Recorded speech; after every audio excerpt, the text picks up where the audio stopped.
So I just finished playing Castlevania recently. What can come next besides... Yep.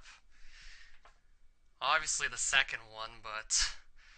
I'm not exactly looking forward to this compared to, say, if I would be playing Castlevania 3 or... Well... Because, yeah, this is... different.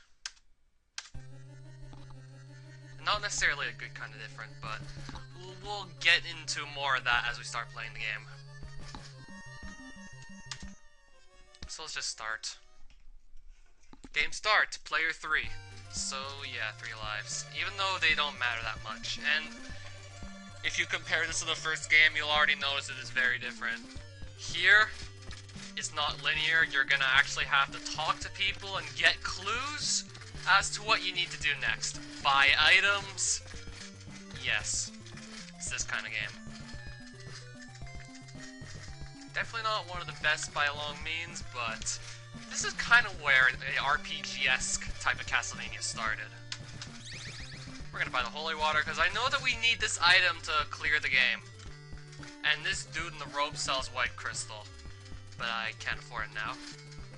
I honestly kind of feel like talking to people. Or we could go in the church, but I'll talk about that later. A crooked trader is offering bum deals in this town. I mean, not everyone in town is gonna give you helpful hints. In fact, some of these people even lie to you, as stated in the instruction booklet. Yeah, what's the point of putting someone in the game if they're just gonna lie to you? That just kind of makes the whole talking to people to get clues, because this is a huge part of the game, that much more annoying. 13 clues will solve Dracula's riddle.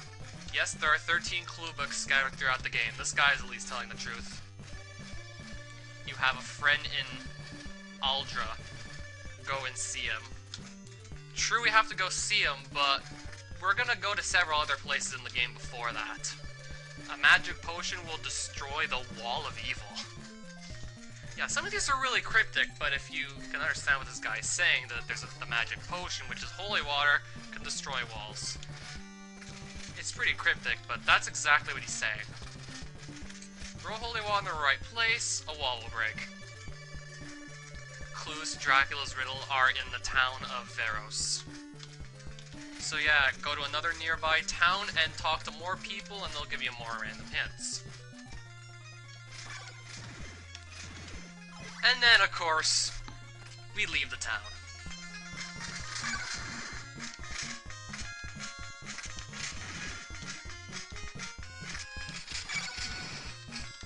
And I know for a fact that we're gonna need hearts to buy stuff, so let's just take the opportunity to go and grab some. I mean, I know I need that white crystal. Well, not necessarily the white one, but I gotta get a blue crystal, and then... This happens, like, I think every 6 minutes? Well, I know this has a day-night cycle. I think day and night each last for 6 minutes respectively. So yeah, every 6 minutes of actual gameplay, that message pops up. Which takes like 10 seconds to just sit through, to go from day to night or vice versa. And once night falls, enemies become twice as powerful as usual. So, the wolves took 2 hits to kill in the daytime, skeletons took 1, now just double those numbers. Yeah. Everything's pretty much counted in multiples of 2 for this game. So excuse me while I just kill some enemies and get hearts. And I also kinda gotta wait for daytime to come back, cause, yeah.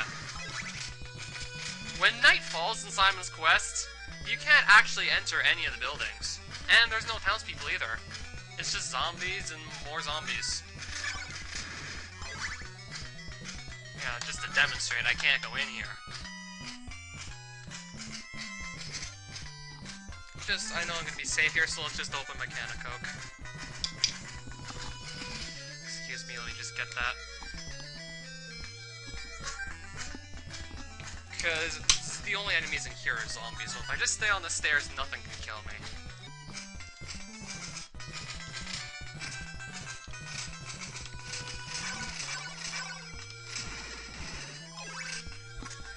So in this game, select actually pauses it, but it doesn't stop the music? Huh. I mean, it's definitely a good idea to just completely stop the music when you pause. I mean, it's easier to tell whether the game is paused or unpaused. But I guess they didn't feel like doing it for some reason. Select pauses and start just opens up your menu that tells you how many hearts you have, how much experience points you have, what your level is, what time it is right now, the weapon you have, and shows you all the sub-weapons you have but only have holy water. You know what? We might as well select it, so... Now I can throw holy water. Even though it probably will not do much against these enemies at all. But we might as well have it selected, because it's better than having nothing selected, so why not? So I have 36 hearts. I know I need 50 to get the white crystal, so let's just go to 50.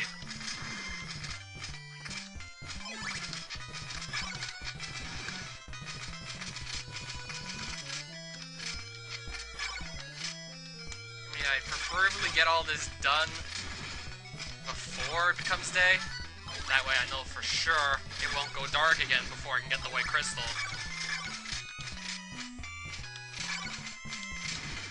Sometimes you find yourself just killing the same enemies over and over again when you need hearts. To me, this is not exactly what Castlevania is about. One of the reasons I dislike this game compared to 1 and 3 and 4. I mean, you have to hand them for trying something different, but this is kind of annoying. I'm pretty sure you guys are bored of me watching. I'm pretty sure you guys are getting bored watching me kill the same enemies over and over again, so yeah. And again, another 10 seconds to wait for daytime to come back. And now we can go talk to people again, because they won't be just in their houses. And kind of think of it, that's kind of strange. The doors still look like they're open, yet you can't go in them. What, are the doors invisible in Simon's Quest? Okay, sure, I'll take your white crystal, I know I need it. So let's just proceed onwards. See what else we can get.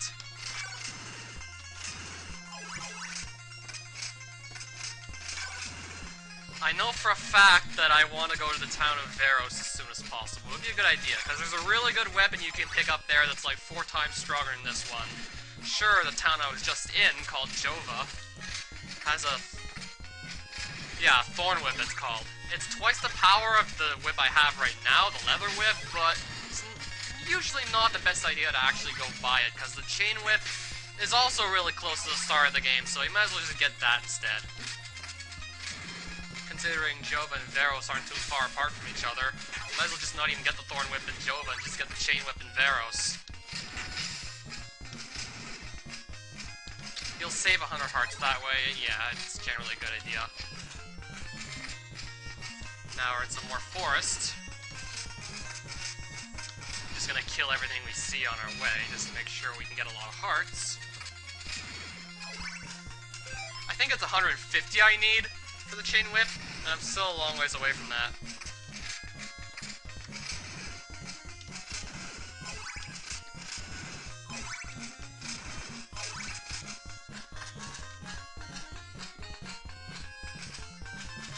I mean, I know where the town of Veros is, but I don't have enough hearts to get what I want right now, so yeah.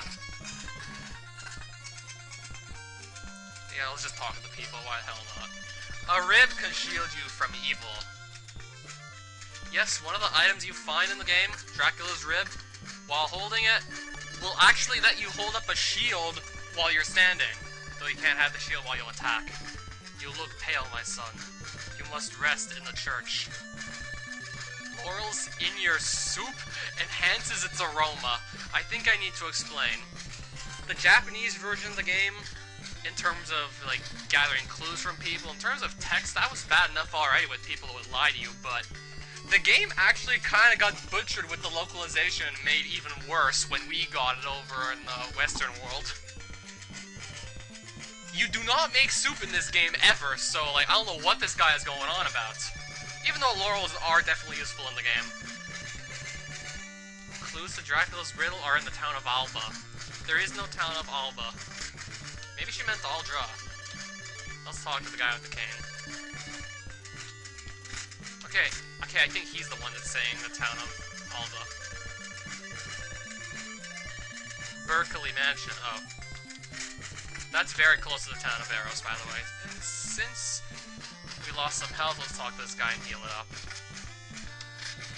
You can only do this in the day, though, because you can't go in the church at night. The door is closed, even though it looks like it's still open.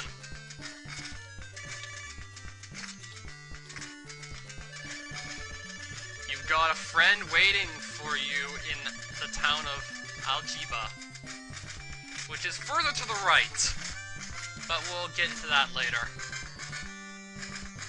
Oh, I'll just keep going. I mean, I know where the chain whip is, I think. I can't get it now, so let's just keep going. Okay, this might not be the best place to try and just grind hearts, because it can be pretty difficult to hit that eyeball sometimes. Might have picked the wrong place to try and go get hearts. Might want to go further back, now that I think about it. Especially because I don't seem to be getting a lot of hearts right now. And this stuff just drains your health while you're in it.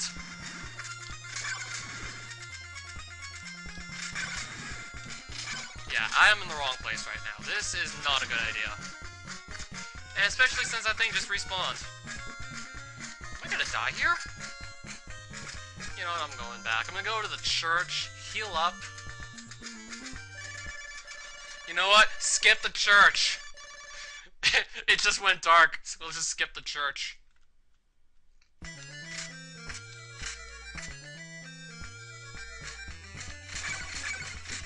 Okay, these take 4 hits to kill, apparently. And no, I cannot go in here. Oh, and there's birds here too? Might be bad. Okay, let's not stay here. Especially if they can fly that fast, I don't want to stay here. I'm gonna go up here instead. And probably just kill these skeletons over and over again. If I can get 150 hearts, that would be nice. Get the chain whip and then just go on to the first mansion.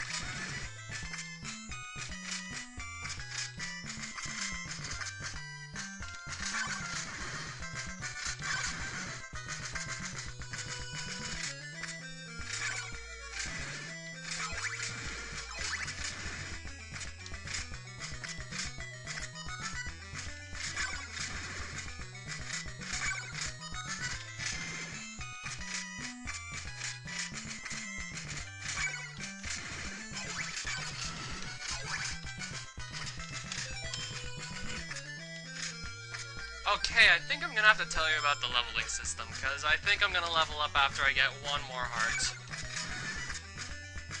There we go.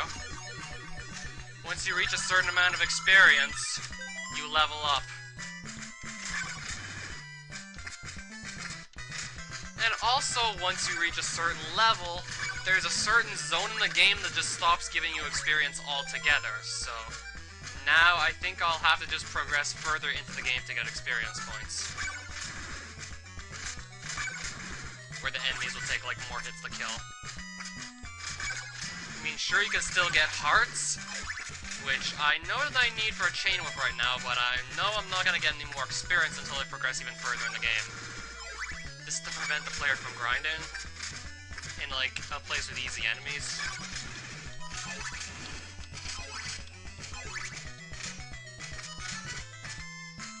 And also, when you level up, all your health gets restored, so yeah.